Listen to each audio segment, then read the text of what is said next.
Então, eu já deixei de dizer que volto em setembro, porque resumo-me à minha insignificância e deixo que a vida faça os planos que ela tem para mim.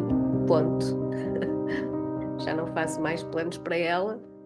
Como dizia o professor Agostinho da Silva, não é? Não faças planos para a vida para não estragar os planos que a vida tem para ti e, portanto, eu, quando me apetecer, apareço. A propósito do professor Agostinho da Silva, eu estava aqui a preparar uma coisa e surgiu, estava a preparar uma coisa para setembro e surgiu o professor Agostinho, ele está sempre comigo, eu digo sempre, é o meu maior mestre, eu não o conheci em vida fisicamente, mas percebo que ao ouvir agora, volto a ouvir, tipo, gravações dele, e percebo que eu em miúdo ouvi-o tanto que eu não me transformei nele, porque claramente, não é? Tenho noção lá está, da minha insignificância, mas ele criou um pequeno monstro, isto é garantido. Um, e ao preparar isso, que estou a preparar para setembro, pensei, mas professor Agostinho, mas a maioria das pessoas não conhece, e é uma pena. Por isso eu convido-vos desde já a googlarem e procurarem o professor Agostinho da Silva e a forma como ele via o mundo, o que ele trazia para nós. É muito interessante porque coisas que pareciam utópicas, e tal como ele explica, utopia não significa uma loucura impossível, mas sim algo que ainda não aconteceu. Um, e foi ele que me ensinou a ir ver a etimologia das palavras, a origem das palavras, para compreender o verdadeiro significado, porque muitas vezes estamos a usar palavras, a achar que elas significam uma coisa e significam outra. E por isso também se diz que a língua portuguesa é muito traiçoeira, como são todas, mas o nosso léxico é bem musculado, digamos assim. E, enfim, é uma pessoa que me inspirou profundamente, é o meu maior mestre. Sinto que me salvou a vida porque se eu não acreditasse naquilo que ele me passou, eu sentia que não estaria aqui a fazer nada e provavelmente desistiria. Mas eu acredito e é exatamente essa palavra que eu faço, continuar. E há coisas com as quais eu posso não concordar, mas nós em tudo na vida acho que nós não temos que nos identificar totalmente e, ao não identificar, parcialmente rejeitar. Nós temos que encontrar o sítio onde eu e o outro, ou eu e a ideia do outro. A sério? Estou? Bom dia.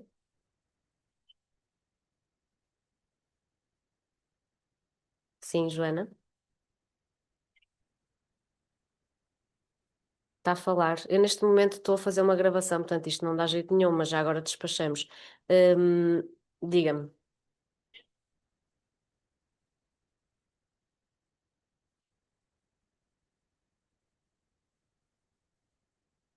Não, Joana, obrigada. Eu não, Joana, não tenho interesse porque acabei de fazer o contrato com outra operadora. Obrigada, bom trabalho.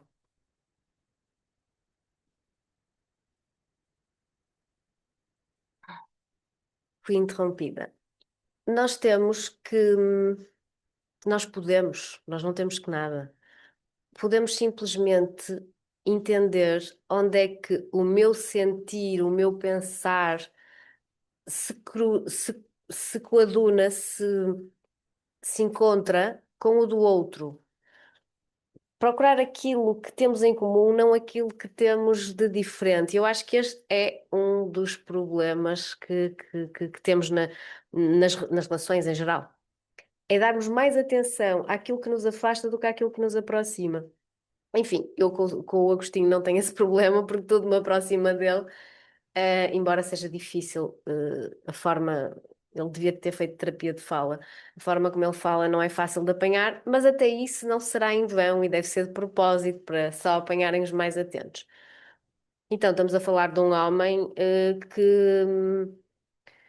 que acredita que temos que voltar à natureza e que acredita que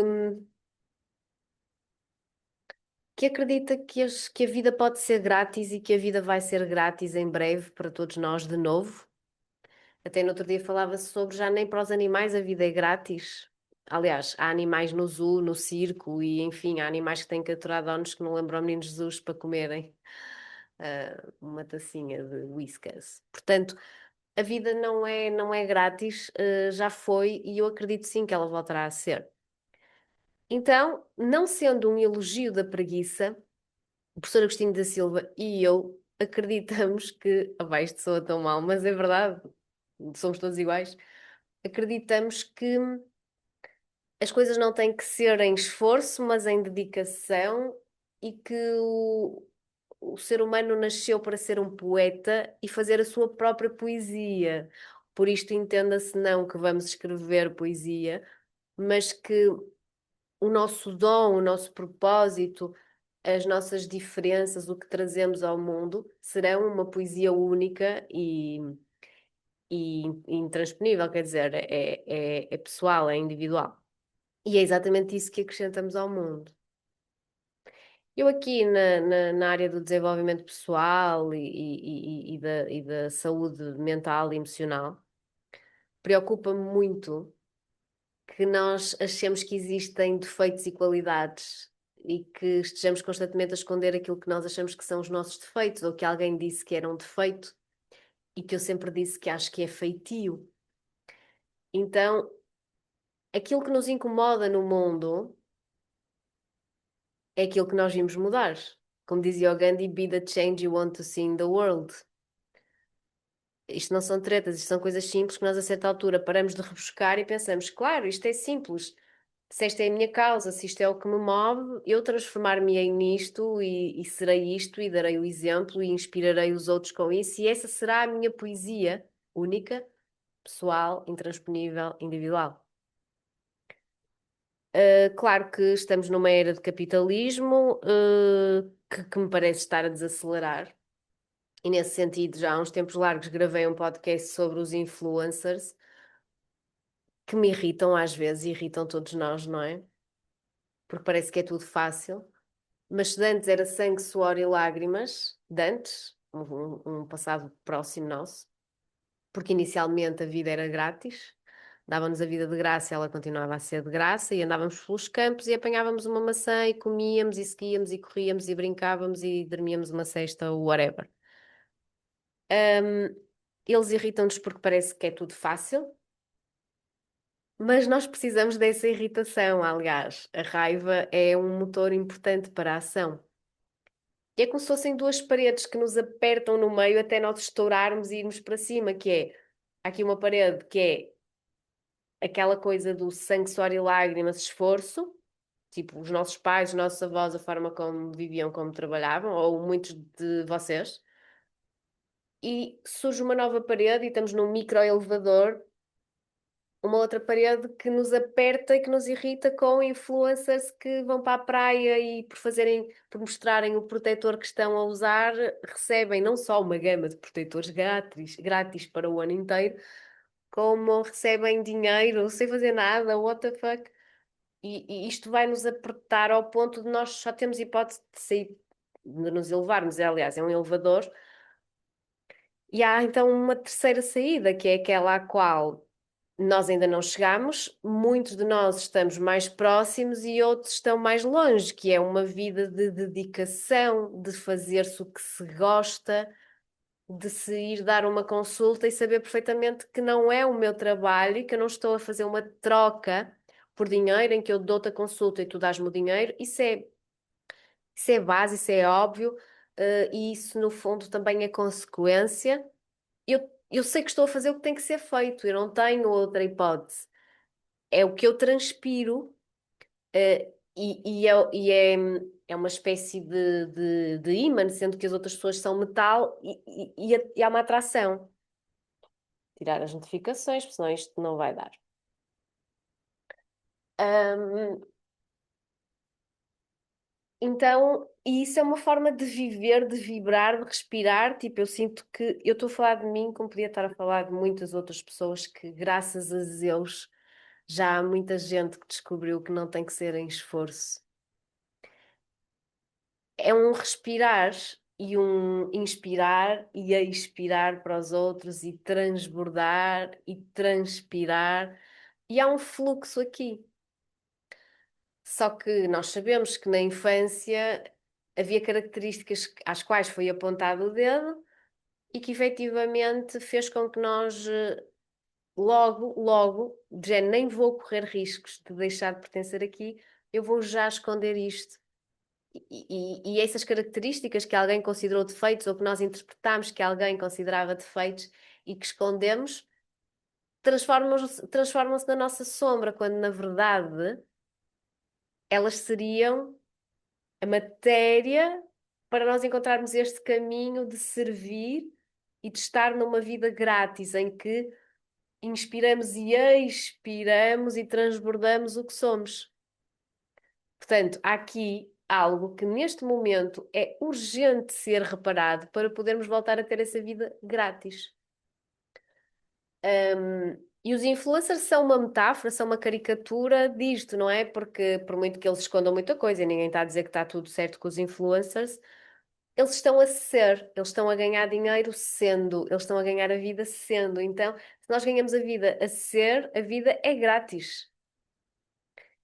E o professor Agostinho da Silva falava muito nisso, e na altura, que eram anos 90, eram anos 2000, por aí, início de 2000, eu acho que sim, não, eu até acho que ele morreu talvez nos anos 90. Bom, eu agora não me lembro, não, acho que não. Ora bem, matemática, péssima. Ele faria este ano 120, portanto, ok, ele nasce em 1906, ele morre com 88 anos, ele morreu em 1994, exato, tinha eu 12 anos.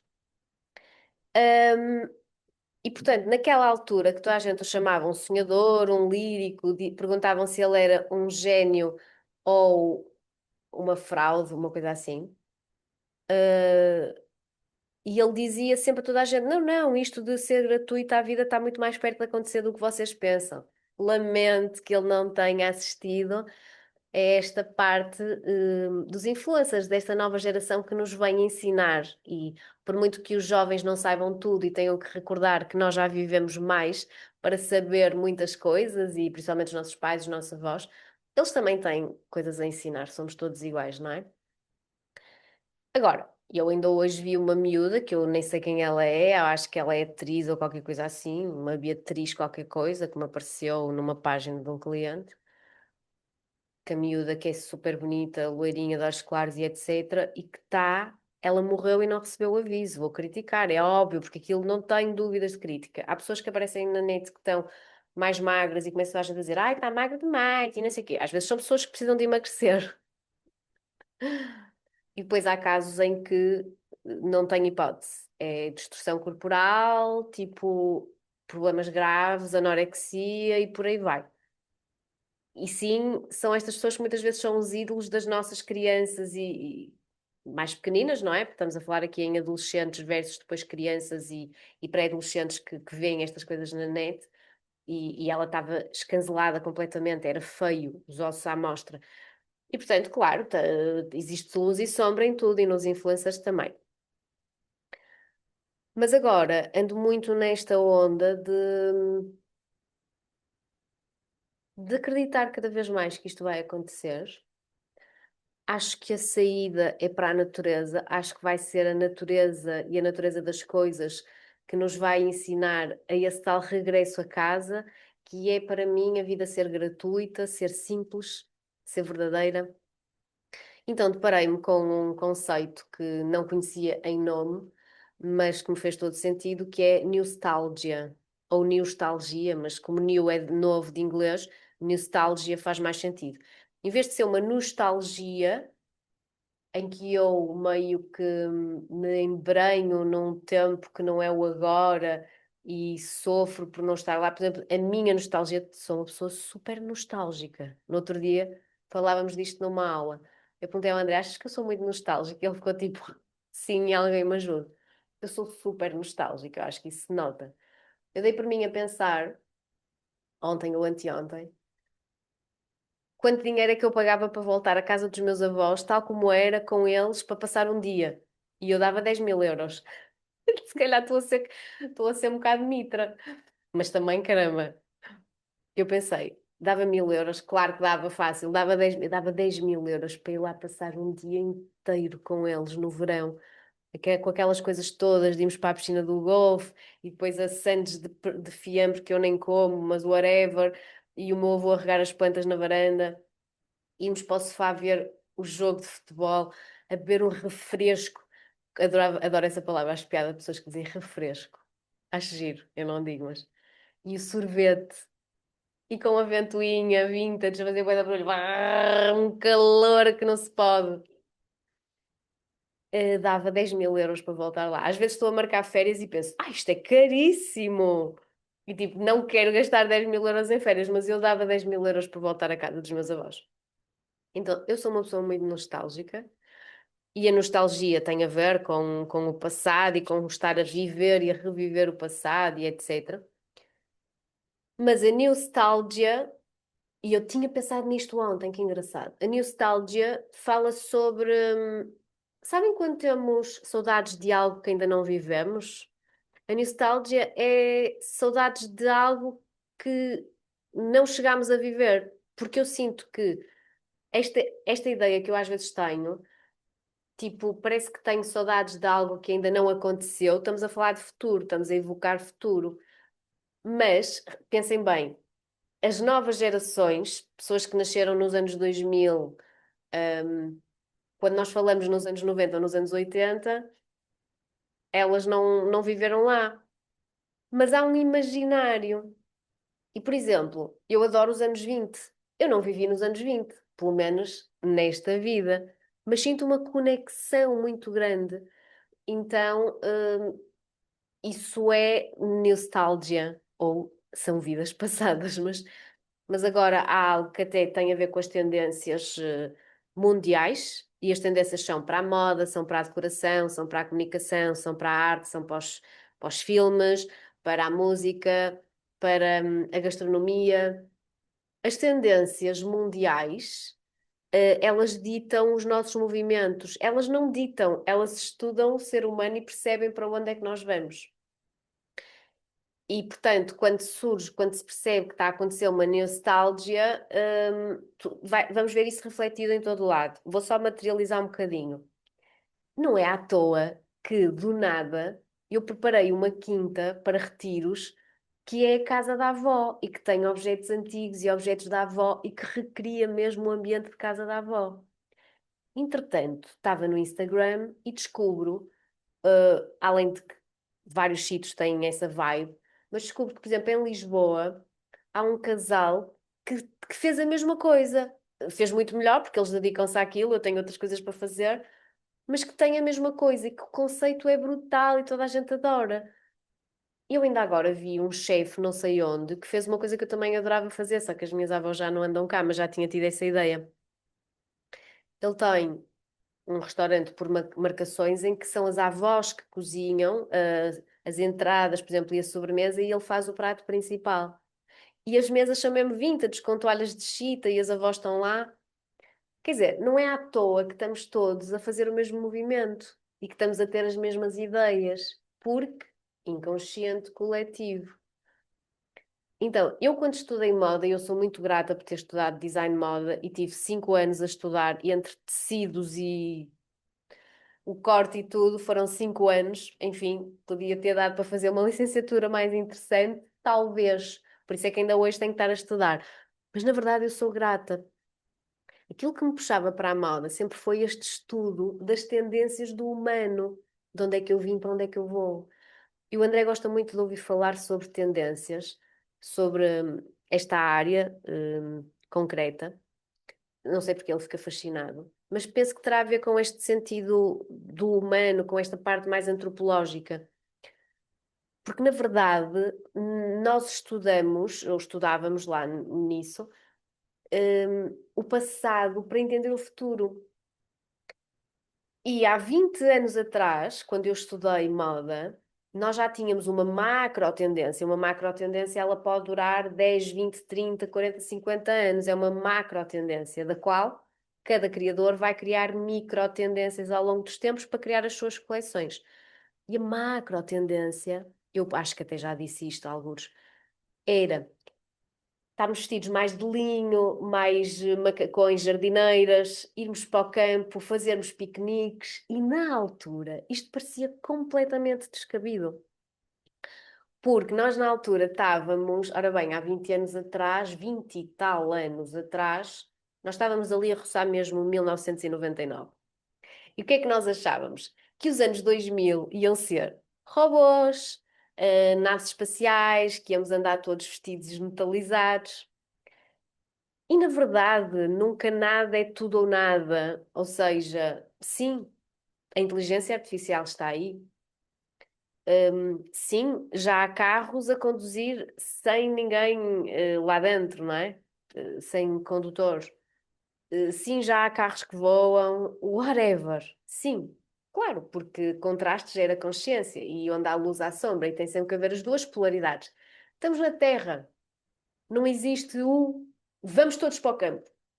À medida que voltamos, parte de nós para o campo, parte de nós anda em carros voadores no meio da cidade mais ruidosa de sempre. A pergunta é: onde é que paira a tua consciência? Não somos ovelhas que temos que se correr bem. Mas na altura era descabido e estranho que a nossa evolução a seguir e a nossa vontade passasse por vestir um macacãozinho, pegar num cestinho e ir fazer um piqueniquezinho. Conceito aldeia, não fazia sentido. Mas nós sabemos que aquilo foi estudado por grandes crânios e confiávamos. E ficava aquela curiosidade: como é que isto se vai transformar nisso? Não é? Como é que o que estamos a ver agora, em 1999, se vai transformar nisto? Espera aí, não estou a entender. Deixa-me ver. E lá está, passaram 20 e tal anos e é completamente nítido agora. Houve um desgaste, houve uma saturação. Os avós começaram a morrer, os pais começaram a morrer, temos saudades, queremos voltar. Rebentámos com a natureza toda, voltamos a valorizar as coisas simples, porque fomos estourar todos no trabalho por dinheiro e percebemos que temos um burnout, que temos um AVC, que temos um ataque cardíaco, que estamos com o cortisol altíssimo e que temos dinheiro e que não adianta, porque é para pagar os médicos. Portanto, nós estamos sempre em contração, expansão, contração, e expandimos tanto que o elástico rebenta e voltamos à contração. Voltamos à casa da avó, voltamos para o campo. Então, a nostalgia, no fundo, é dar o nome a algo que já estava pensado há 20 e tal anos e do qual eu estava super à espera e efetivamente comprova-se. It's happening. Então é interessante porque eu vejo, por exemplo, tenho uma cliente que tem hotéis e os filhos são novinhos e tem um restaurante, na Baixa de Lisboa que eu estou morta por ir lá. E eles estão a resgatar essas coisas mais simples e servem em travessas de estanho, como nos cafés antigos. E eles não se lembram, por acaso esse detalhe, se calhar lembram-se, mas faz de conta, não se lembram das coisas serem servidas assim. Mas a certa altura já é cultura, e sempre foi, mas no fundo neste momento está muito trendy. É cultura saber como é que se vivia nos anos 90, como é que se vivia nos anos 80, como é que se vivia nos anos 70 e quase honrar esse tempo e esses brandos costumes. É muito interessante. Eu acho esta questão da nostalgia muito, muito interessante. É a minha cara, pronto, desculpem. Eu até fiz um print do post que eu vi, que era em inglês, mas whatever, está aqui, e vou ler. Ultimamente, muitos de nós encontramos-nos atraídos para uma vida que nunca conhecemos. Estão a ver aquela ideia de, ai, quero ir à Itália, alugar assim uma casa em pedra, que bata um sol porreiro ao final do dia e entrar no Dolce Far Niente, um bocado como o Eat, Love, Pray, o filme Comer, Amar e Orar.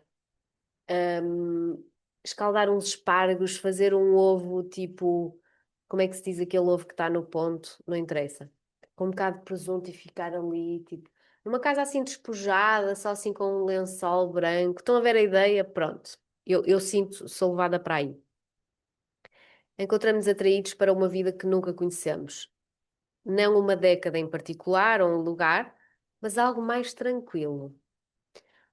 Um que se sente estranhamente familiar em que se sente estranhamente familiar na mesma, é isso. Essa familiaridade que eu, vale o que vale, sou suspeita, acho que pode ter a ver com vidas passadas, pode ter a ver com honrar e integrar um ancestral que foi excluído e que ele sim ressoava com essa vivência, com esse lugar, com esses hábitos, com essa faixa temporal. Acho que pode ser muita coisa. Não interessa. Hoje é nostalgia. Talvez seja por isso que casas antigas falam connosco. Eles foram reunidos ao longo do tempo em vez de terminarem durante a noite, onde os móveis eram guardados porque eram feitos para durar, onde as coisas eram reparadas, passadas e tornaram-se parte do dia a dia. E eu acho isto interessante e importante. Fartámos-nos, e ainda bem, do descartável. O descartável. Eu lembro-me a primeira vez que eu fui a Londres, a segunda, passei-me no aeroporto, quase que perdi o avião porque descobri que havia cuecas descartáveis no free shop e cuecas comestíveis. Não, por acaso eram descartáveis na altura, eu achei o máximo. E a certa altura, tipo, nós já não queremos coisas descartáveis. Nós pensamos, lembram-se quando dizia-se assim, ui, este carro antigo, um carro destes durava uma vida. Os carros agora, tipo, olha, comprei um Tesla, mandou-se contra a parede, acabou. Tudo é descartável, as relações são descartáveis, as conexões são descartáveis. E a natureza a sofrer com esse descartar. E na altura, reparavam-se coisas. O hobby do meu avô, ele tinha um espaço, uma oficina, ele chamava-lhe oficina, e ele estava lá a colar coisas, o santinho que caiu, o prato que esbotonou, whatever. E eu gosto sempre de evocar o kintsugi, que é uma arte milenar japonesa, em que as pessoas se dedicam mesmo a reparar cacos e onde a cola passa, passa também um fio de ouro, porque é esse defeito que vai gerar o feitio. E reparar algo é reparar em algo. Porque quando eu parto um prato e eu vou repará-lo, eu vou limpar, eu vou passar cola, eu vou deixar secar, se calhar vou limar ou polir, se calhar vou. Eu estou a reparar nele, eu estou a vê-lo. Nós já não vemos as coisas, nós não vemos as pessoas. Nós descartamos. Esta irritou-me, vou acabar a relação, começo outra. O carro foi contra a parede, a seguradora dá-me outro. O prato partiu, vai para o lixo. E nós nunca reparámos no prato e comemos no prato durante anos, não, porque os pratos agora também não duram nada, não é? Nós não paramos para reparar nas coisas. Então, sim, reparar as coisas faz-nos olhar para elas, ver-lhes a alma, a essência, permitir que elas contem histórias ao longo dos tempos. Eu estou sempre com 1000 objetos vintage em minha casa que de facto eu trouxe, reparei, que quero que continuem a contar uma história, eles têm um legado. Senão, que história é que as próximas gerações vão apanhar nossa, se nós descartarmos tudo? Então, o mesmo sentimento chega além da porta da frente, almoços longos que não tinham outro lugar para estar. Estamos a falar de presença. Noites sem um plano, estamos a falar de não haver controle. Conversas que não foram interrompidas pela próxima notificação. Dias que pareciam cheios sem precisar de estar ocupados. Uau, não é? Porque agora temos muito esta questão da a culpa e a performance, temos que estar ocupados. E as notificações e as interrupções de coisas que não interessam a interromper o que verdadeiramente importa. Estamos mesmo tolos, não? A gente, acabados, acabados. Agora é preciso limpar esta borrada toda. Há uma palavra para isso, nostalgia. Uma saudade de uma vida que nunca vivemos, mas de alguma forma sentimos que perdemos. Estão a ver a ideia do género? Eu vivi essa vida em que havia almoços na quinta de horas e não havia nada para fazer e não havia telemóveis. Mas há gerações que andam aqui, não é? Que nasceram tipo em 2000 e troca o passo, que já sentem, enquanto humanos, ok? E aqui estamos a falar da natureza humana, sentem falta de algo que não viveram, mas que sabem que aconteceu, que veem algures em fotos, em vídeos, e que eles querem resgatar, porque a nossa essência é toda a mesma. E será que o que realmente estamos a procurar não é uma estética particular, mas sim a sensação de que cada objeto, cada cómoda e cada dia teve permissão para envelhecer, mudar e ficar mais bonito por causa disso. Uau! Muito bom! Porque realmente nós precisamos de permitir e de nos autorizarmos a envelhecer. Eu tenho visto muitos posts de pessoas, não era uma brasileira, que eu agora não me lembro o nome dela, sei que ela era uma atriz brasileira, sei que ela fazia uma novela qualquer em que era a Luana, que era uma acho eu que era uma novela em que ela era tipo a Jane do Tarzan, e que ela até tinha os olhos trocados, eu nunca achei muito bonita, mas que era uma rapariga com impacto, e que, gente, passaram 50 anos por ela e ela envelheceu. Não, não pode, não pode, ela tem que ficar jovem para sempre. Não, ninguém fica.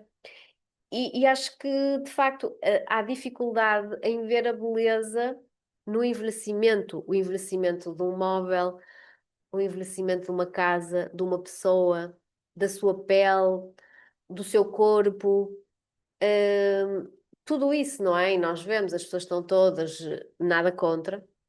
Já experimentei algumas coisas e botox, essas coisas e não sei o quê, dietas e assim, eu acho que sim, acho que a pessoa tem que se sentir bem, acho que é preciso equilibrar o sentir-me bem com o respeitar-me, não deixar que isso passe o respeito. Eu sou mais do face yoga, confesso. E o André adora rugas. Calma, para tudo, eu não gosto, como é óbvio. E o André adora rugas, adora velhas. Hum, E quando aparece uma rapariga que conhecíamos como sendo super jovem e que entretanto envelheceu, uma pessoa não está em casa com eles, se à altura eles aparecem na televisão, a pessoa pode notar a grande diferença, mas o engraçado é que nos minutos a seguir ou nas horas a seguir, eu noto que já me ambientei com aquilo, é interessante.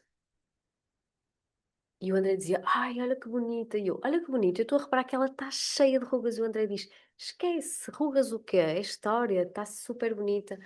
Eu já percebi que ele acha atrativo a pessoa a assumir a verdade das coisas. E eu também gosto disso, portanto, só para avisar, tudo aqui será assumido. Mas de facto, nós não nos autorizamos a envelhecer e não autorizamos as coisas a envelhecer. Está velho, nós deitamos fora e compramos outro. Reparem, nós fazemos isso com os objetos. Como é que nós não vamos fazer connosco ou não vamos achar que alguém vai fazer connosco, por isso nós fazemos primeiro? Então eu sinto que nas casas, na mobília, nos objetos, na roupa. Ao passo que antes se guardava roupa que hoje em dia é vintage e é caríssimo, comprei um casaco vintage. Porque é que agora estamos numa era em que realmente se descarta tudo, há o mínimo sinal de desgaste. Apareceu uma ruga, vou já encher com botox. O prato, claro, um prato partido, se for assim um prato daqueles baratinhos do IKEA, uma pessoa de facto não tem tempo para aquilo, mas respeitar e honrar mais as coisas. O vaso partiu, mas este vaso teve não sei quanto tempo com esta planta que eu adoro. Eu vou colar, eu vou voltar a ter aqui. Porque eu quero ver o que é que lhe vai acontecer a seguir. Eu quero ver o processo. Eu quero que este vaso conte uma história com princípio, meio e fim. Tudo e todos são uma narrativa. Porquê é que ela está constantemente a ser interrompida? Ou porque é que achamos que aquele vaso devia viver eternamente naquele tempo em que era perfeito? Ou eu própria vou ter que viver eternamente naquele tempo em que tinha 30 anos e estava tipo no topo de tudo? Eu tenho uma história para contar, eu continuo, fiz 44 no outro dia. Conclusão, isto não é sobre mim. Queria trazer esta ideia da nostalgia para vocês estarem atentos a esta tendência que está em todo lado, como é óbvio. Aliás, há coisas como Revenge of the 90s, festas revivalistas, tem a ver com isso. Os restaurantes que cada vez mais fazem cozinha de memória e que trazem a cozinha e as receitas da avó, têm a ver com isso. Esta é a grande tendência geral. Não porque vemos nas revistas e nas redes sociais e então vamos ter que seguir as tendências. Tendência não é isso.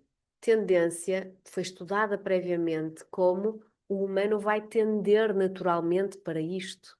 E que bom que esta tendência é maravilhosa. Por isso, permitam-se vivê-la. E eu andava para aqui a mexer nas minhas coisas e a pensar: oh my God, eu vou ter que largar uma bomba em setembro, porque eu estou tão caladinha. tão quietinha, só com as galinhas, só na natureza, só na ecologia emocional e é egoísta a certo ponto. Eu estou mesmo a criar algo e ontem já estive aqui bem intensamente a preparar, então em setembro vamos ter um ciclo gratuito de aulas sobre um tema que é pecado, só posso dizer que é pecado, para já. E porque vai haver o lançamento do curso, o curso que eu estou sempre a dizer, o curso, eu agora vou ter que fazer o curso. Eu andei aqui a marinar, oh meu Deus, mas este curso é o curso, não tenho coragem de lançar porque tenho que fazer tanta coisa para lançar. Mas bom, começamos pé ante pé e acredito que seja possível.